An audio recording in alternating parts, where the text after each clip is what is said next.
గత 10 రోజుల నుంచి కూడా సోషల్ మీడియాలో అవ్వచ్చు, ఎలక్ట్రానిక్ మీడియాలో అవ్వచ్చు, రకరకాలుగా నా మీద దుష్ప్రచారాలు చేస్తా ఉన్నారు. నేను ఈ 5 సంవత్సరాలు ఎవ్వరికీ కూడా చిన్న అవకాశం ఇవ్వకుండా బోడే ప్రసాద్ ఈ తప్పు చేస్తున్నాడు అని చెప్పి వేలెత్తి చూపించకుండా నిత్యం ప్రజల్లో ఉండి పని చేసుకుని ముందుకి వెళ్తూనే అలవాటు చేసుకున్నా తప్పితే ఎక్కడా కూడా ఎవరితో కానీ నేను ఎవరితో శత్రుత్వం కానీ ఎవరితో కానీ ఇది పెట్టుకోవాలి. ఎంతసేపు ప్రజల్లో ఉండాలి.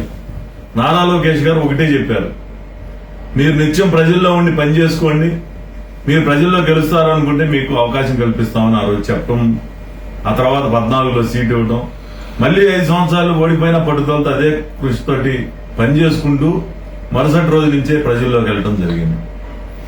ఈ రోజు ఏం చేతకాని ఎదవలు కొంతమంది పార్టీ కోసం పని చేయడం తెలవదు,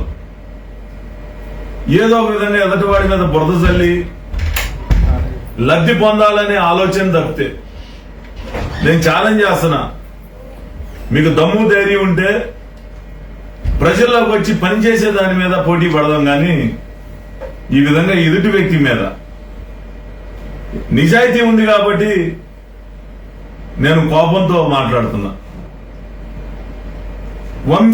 వంశీతోటి కొడాల నానితోటి నాకు సంబంధాలా? మీరు ఎవరైతే మాట్లాడుతూ ఉన్నారో మీకు సంబంధాలు ఉండుంటాయి, కానీ నాకైతే సంబంధాలు లేవు. ఇదే మీడియా సాక్షిగా కొమ్మారెడ్డి పటాభి గారి మీద దాడి జరిగితే అంతకుముందు 6 రోజుల ముందే మీకు కుట్రలు జరుగుతా ఉన్నాయి, వంశీ గారు నాని నీ మీద కుట్రలు చేస్తా ఉన్నారు, నీ మీద దాడి జరగబోతా ఉంది అని చెప్పేసి పార్టీ కార్యాలయానికి అలాగే పటాభి గారికి కూడా చెప్పడం జరిగింది. అంటే నాకు సత్సంబంధాలు ఉంటే నేను వాళ్ళ గురించి పటాభికి పార్టీ కార్యాలయానికి చెప్తానా? అక్కడ ఉన్న కొంతమంది నాతో పనిచేసే వ్యక్తులు కొంతమంది అక్కడ ఆ జరిగిన సమావేశంలో ఉండబట్టి నాకు సమాచారాన్ని ఇవ్వబట్టి నేను చెప్పగలిగా.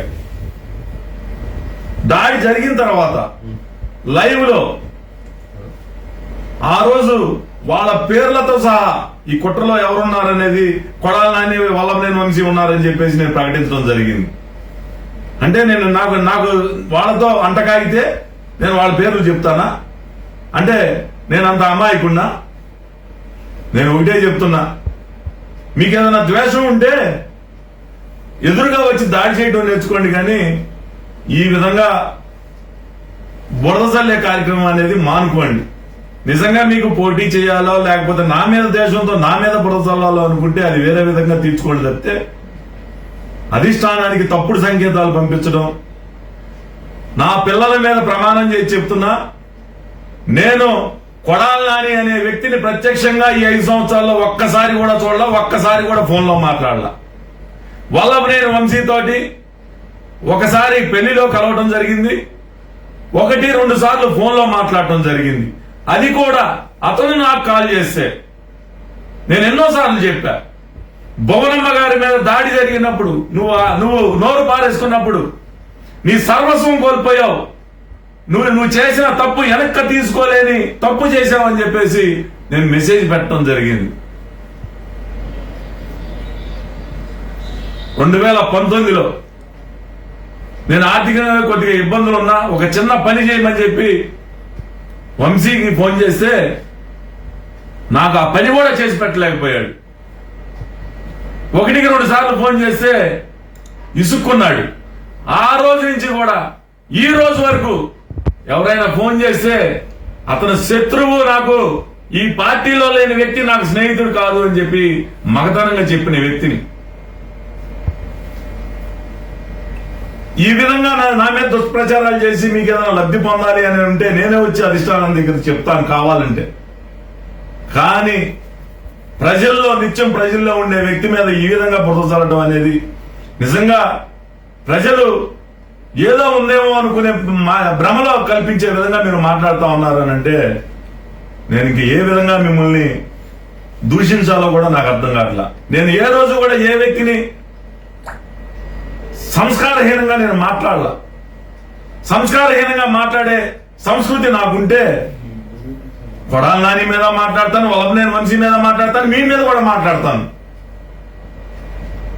నేను సంస్కారహీనుడి కాదు కాబట్టే నేను నిత్యం ప్రజల్లో ఉన్నాను, ప్రజల మధ్య ఉన్నాను. అధిష్టానం నన్ను గుర్తిస్తుంది, నాకే అవకాశం కల్పిస్తుంది. నేను పార్టీ అంటే ఒక డెడికేటెడ్ గా, ఒక క్రమశిక్షణగా, ఒక డిసిప్లిన్ గా పని చేయాలి. చంద్రబాబు నాయుడు గారు ఏం చెప్తే అది పని చేయాలి, అదే చేయాలి అని ముక్కుసూడితనంతో పనిచేయబట్టే ఈరోజు నేను నష్టపోయానేమో అని అనుకుంటా ఉన్నా. దయ ఉంచి మీకేదైనా శత్రుత్వం ఉంటే నా ఎదురుగా వచ్చి దాడి చేయండి. నేను కనీసం పోలీస్కి చెప్పను, ఇంకొకరికి చెప్పను. లేకపోతే వచ్చి అడగండి, వివరణ ఇస్తాను. అంతేగాని మీరు ఈ విధంగా బురద జల్లే కార్యక్రమం 2014 నుంచి 19 వరకు కూడా నా మీద విషం కక్కారు. నేనేదో 100 కోట్లు సంపాదించానని, 1000 కోట్లు సంపాదించానని. మరి ఎట్లా వస్తాయో నాకైతే అర్థం కాదు. నేను ఎక్కడైనా ఏ ఒక్క కాంట్రాక్టర్ దగ్గర కానీ, లేకపోతే ఇంకో చాట కానీ ₹1 కమిషన్ తీసుకున్నట్టు కానీ, అవినీతి చేసినట్టు కానీ మీరు నిరూపిస్తే నేను రాజకీయాల నుంచి తప్పుకుంటా. ఎందుకనంటే నీతి నిజాయితీతో పనిచేశాం కాబట్టి ఈ పౌరుషంతో మాట్లాడుతున్నా. ఇసుక చెప్తున్నారు, ఇసుకలో దోచుకున్నాడని. ఉచిత ఇసుక విధానంలో ఏముంటది దోచుకునేది? ప్రొక్లైనర్ 200 లోడింగ్ కి పెడితే ఆ 200 లోడింగ్ నేను కాకపోతే ఎల్లయ్యో పుల్లయ్యో ప్రొక్లైన్లు పెట్టుకుంటాడు. ఆ ₹100 200 ఆ కూలి తీసుకుంటాడు. అదా నేను చేసిన నేరం? అది కూడా తప్పే అనుకుంటే ఏది కూడా నేను ఇక భవిష్యత్తులో నేను ఒకటే చెప్తా ఉన్నా, మీ వలన పార్టీ ఒక నిబద్ధత గల నాయకుడిని కోల్పోయే ప్రమాదం ఉంది. కాబట్టి దయ ఉంచి పార్టీకి మంచి చేయాలనుకుంటే మంచి సలహాలు ఇవ్వండి తప్పితే ఇలా బురద జల్లే కార్యక్రమాలు మాత్రం. ఇంకోటి, ప్రతి ఒక్కడూ కూడా బాబు గారి దగ్గరికి వెళ్ళి యారగండు నేను యారగండు, ప్రతి కార్మికుడితో పేదవాడితో కలిసి సొంత ఇంట్లో మనిషిలాగా నన్ను ఆదరిస్తా ఉన్నారనంటే ఈ విధంగా విషం కక్కే విష సర్పాలు ప్రజల మధ్య ఉండటం కూడా ప్రమాదకరమేమోనని భావిస్తా ఉన్నా. Thank you.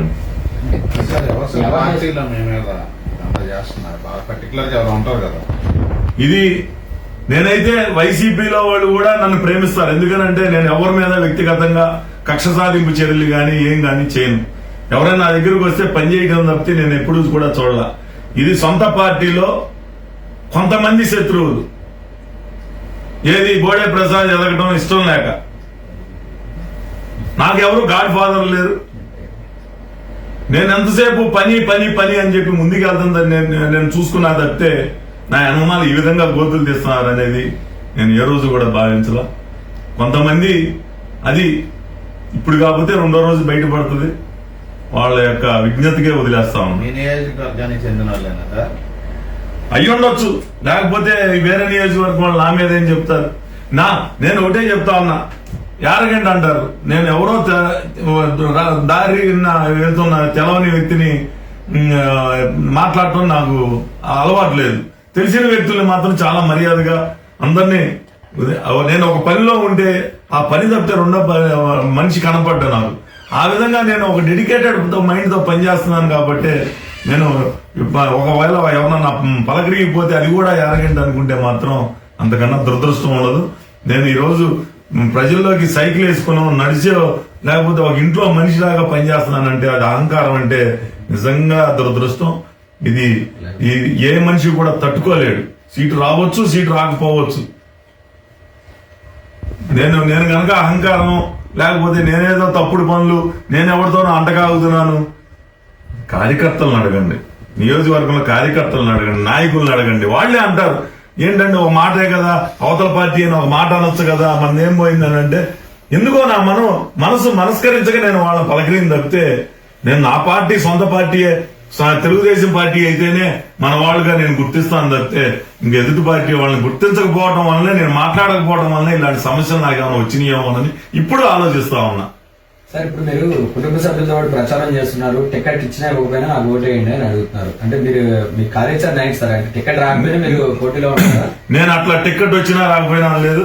నేను ఒకటే అన్నా, చివరి క్షణం వరకైనా నాకే టికెట్ వస్తుంది, నేనే పోటీ చేస్తాను, నాకు ఓటేయండి అని చెప్పి అడుగుతున్నాను తప్పితే ఎక్కడ కూడా కాంట్రవర్షియల్ గా నేను వెళ్ళట్లేదు. బోడే ప్రసాద్ పోటీలో ఉంటున్నారా ఫైనల్ గా? అది అధిష్టాన నిర్ణయం, ఏ నిర్ణయం తీసుకుంటుందో దాన్ని బట్టి నిర్ణయం తీసుకుంటాం. అంటే చంద్రబాబు ఫోటో తోటి నేను వెళ్తాను అని కూడా మొన్న మీరు కామెంట్ చేశారు కదా సార్. ఒక్కొక్కసారి ఆవేశంలో రకరకాల మాటలు రావచ్చు, రకరకాల ఇది ఉండొచ్చు, కానీ చివరికి నాకే ఓటు సీటు అయితే నాకే ఇస్తారనేది నేను 100% నమ్మకంతో ఉన్నా. నేను ఒకవేళ ఏదైనా ఆవేశంలో ఏదైనా మాట్లాడినా అధినాయకత్వాన్ని కూడా క్షమించమని కోరుతా ఉన్నా. సార్ రోజుకొకరు పేరు మీద సర్వే చేస్తున్నారు, నిన్న కూడా ఆలపాటి రాజా గారి పేరు మీద సర్వే చేశారు. మీకు ఇచ్చే ఉద్దేశం అంటే ఇప్పటికే 6-7 మంది మీద ఈ నియోజకవర్గం మీద సర్వే చేశారు, దాన్ని ఎలా చూస్తారు?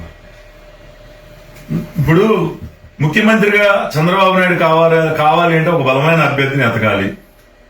ఈరోజు పెనలూరు నియోజకవర్గంలో బోడే ప్రసాద్ కన్నా మించి ఇంకెవరైనా బలమైన అభ్యర్థి ఉన్నాడేమోనని IVRS లో అవచ్చు సర్వేలు అయితే చేస్తా ఉన్నారు. కానీ ఇక్కడ బోడే ప్రసాద్ అయితేనే ప్రత్యర్థిని ఓడిస్తాడు అని చెప్పేసి అన్ని సర్వేల్లో, అన్ని IVRS లో కూడా ప్రూవ్ అయింది.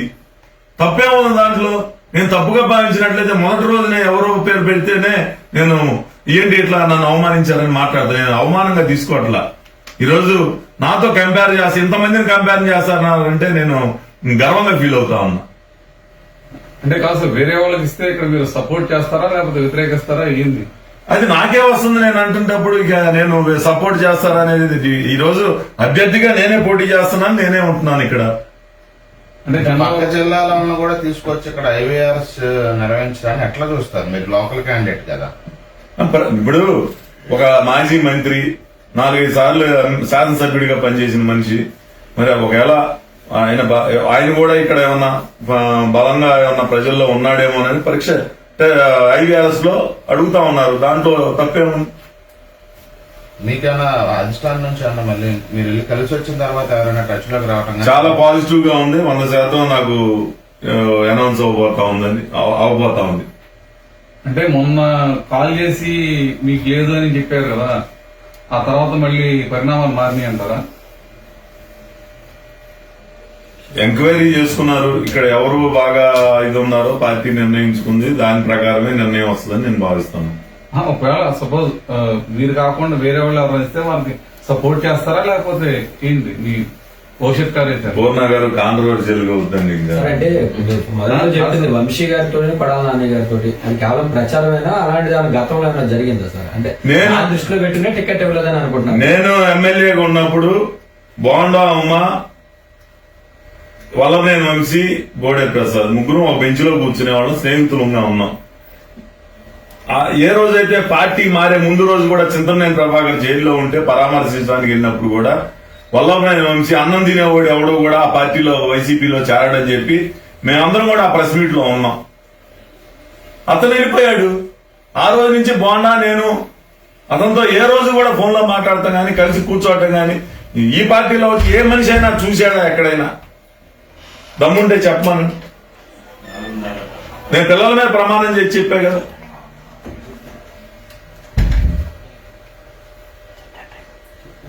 అంటే గడిచిన 5 ఏళ్లలో ఈ పార్టీ కార్యక్రమాలు సరిగ్గా కూడా నిర్వహించలేదు, ఏమన్నా రిజిస్ట్రేషన్ సరిగ్గా కూడా సరిగ్గా చేయలేదు అనేది ఒకటి దాన్నే ఉంటారు. ఏమండి, యువగలం పాదయాత్ర రాష్ట్రంలో చరిత్ర సృష్టించాం. అర్ధరాత్రి 3:30 వరకు కూడా ఇసుక ఇస్తే రాలేదు. పసి పిల్లలతో సహా రోడ్ల మీదకి తీసుకురాగలిగాం మేము ఆ రోజున. నేను యూనివర్సల్ స్టూడియోలో ఒక కార్నివాల్ చూశా. ఈ కార్నివాల్ లాగా లోకేష్ బాబు గారి పాదయాత్ర చేస్తే ఎలా ఉంటుంది అనే ఆలోచనతోటి అక్కడి నుంచి చివరి వరకు కూడా ఒక కార్నివాల్ లాగా సక్సెస్ అయ్యే విధంగా అనేక మంది కళాకారులను గాని, లేకపోతే అన్ని రకాల స్క్రీన్స్ గాని, టెక్నాలజీ గాని అన్ని వాడి ఆ ప్రోగ్రామ్ సక్సెస్ అయ్యే విధంగా చేశాను నేను. ఇది విజయవంతం కాదా?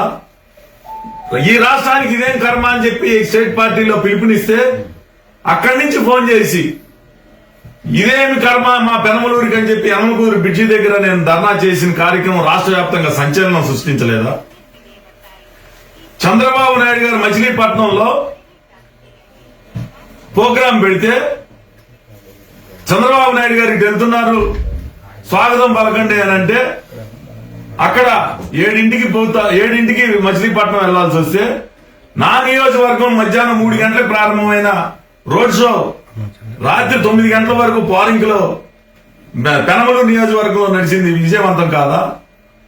చంద్రబాబు నాయుడు గారిని జైల్లో పెడితే ఈ జిల్లాలో నిరాహార దీక్ష చేసి పోరాడిన వ్యక్తిని నేను కాదా? ఈ జిల్లాలో ఏ కార్యక్రమం పిలిపించినా ప్రతి రూపాయి నా సొంత రూపాయితో నేను ఖర్చు పెట్టి పూర్తి చేసింది నేను కాదా? నేను ఇతరుల సంగతి మాట్లాడుతున్నా. ఎవరి దగ్గర కూడా ఒక్క రూపాయి అడుక్కోకుండా నేను కష్టపడి సంపాదించిన డబ్బులతోటి ఆ కార్యక్రమాలన్నీ కూడా నేను విజయవంతం చేశా. ఎవరైనా నాకేమన్నా సాయం చేశారో అడగండి.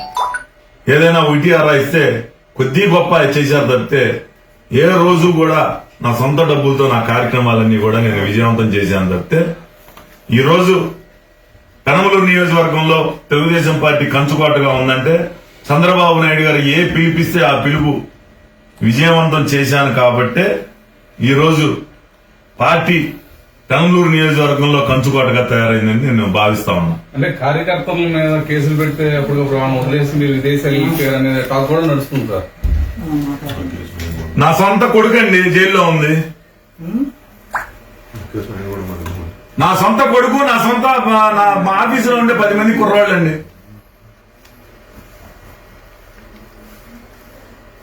ఇంకా అంతకన్నా ఏం సమాధానం చెప్పనండి నేను. కాదు వెళ్ళిపోయారా లేదా అనేది అక్కడ క్వశ్చన్. అక్రమంగా కేసు పెడితే నేను గాంధీ మహాత్ముడిలాగా వెళ్ళి జైల్లో కూర్చోవాలంటారా మీరు చెప్పేది? అంటే కార్యకర్తలు పక్కన అరెస్ట్ నేను వెళ్ళినా ఇక్కడ అన్నా మా వాళ్ళందరూ కూడా ఇక్కడే ఉన్నారు. ఆ కేసు గురించి పట్టించుకున్నారు. వెంటనే 24 గంటల్లో బెయిల్ తీసుకురాగలిగాం.